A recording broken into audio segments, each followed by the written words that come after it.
Okay, so today we're going to be reviewing the properties of logs, which I have covered in one of my videos that I will link right now. We're just going to be going over two very short questions, and it's going to be like a little review for logs. So the question asks, given that log 2 equals r and log 5 equals p, write the following expression in terms of r and p. Okay, so we know that log 2 equals r, log 5 equals p, and here we have log 40.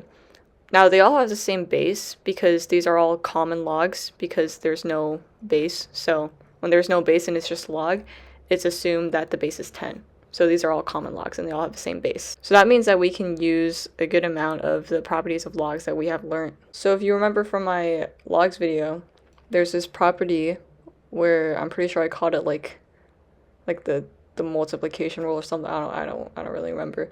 But basically log x a b equals log x a plus log x b. And these x's here are just to show that they all have the same base. And as you can see in this question, they also all have the same base because they're all common logs. Okay, so with this information, we're going to be treating the 40 here as the AB. And you can see that we split AB up into A and B. We can split 40 up into something. So let's see. We need to get log 2 and log 5. So let's grab a 2 out of the 40 and we're left with 20.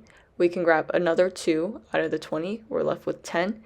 And let's grab another 2 out of the 10 and we're left with 5. And that's perfect because what we needed was 2s and 5s, and we actually have 3 2s and 1 5.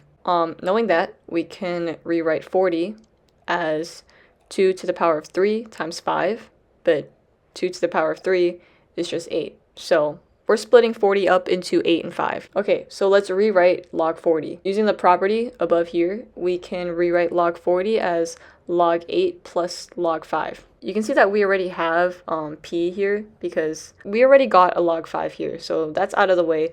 Now we gotta deal with a log 8. How do we turn this log 8 into log 2? Well, we actually got the 8 from solving 2 to the power of 3. So let's rewrite log 8 as 2 to the power of 3. Now, if you remember from my logs video, another property that I went over, I called it the power rule. And basically that means that whatever's in the answer here, you can put that to the front of the log. So log base x a to the b can be turned into b times log x a. So let's put this property up here too. Now knowing this, let's put the 3 to the front. We have 3 log 2 plus log 5. And look, we got log 2, which is r, and we got log 5, which is p. So let's rewrite it in terms of r and p. We can get 3r plus p, and that's our final answer. Okay, let's move on to the next question, and I will be grabbing these same properties here. Okay, so here we have log 0.1. Now there is another property. I don't know what I called it either. I think I called it the quotient property. Yeah.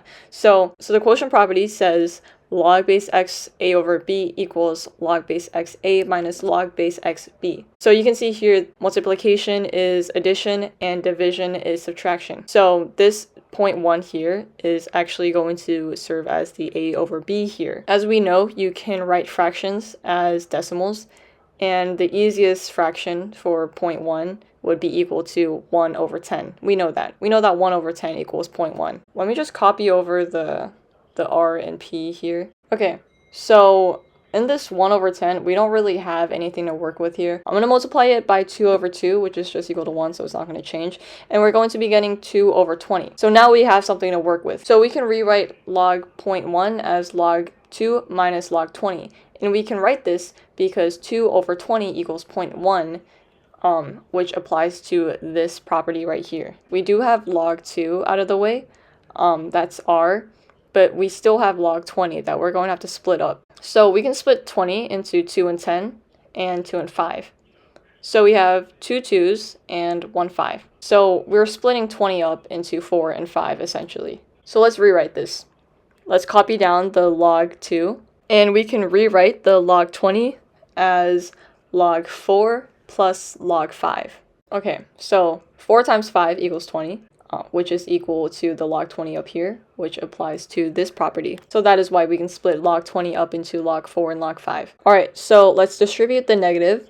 We have log 2 minus log 4 minus log 5. Let's rewrite log 4 as log 2 squared, and we can bring the 2 to the front according to the power rule, which is in the top right corner. So we have 2 log 2's and we have 1 log 5.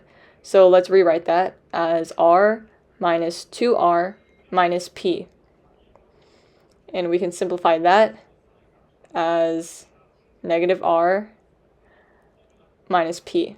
So that's our final answer, negative r minus p. That's it for this video. Thank you so much for watching. I hope it was helpful. I hope you learned something new, and I'll see you in the next one.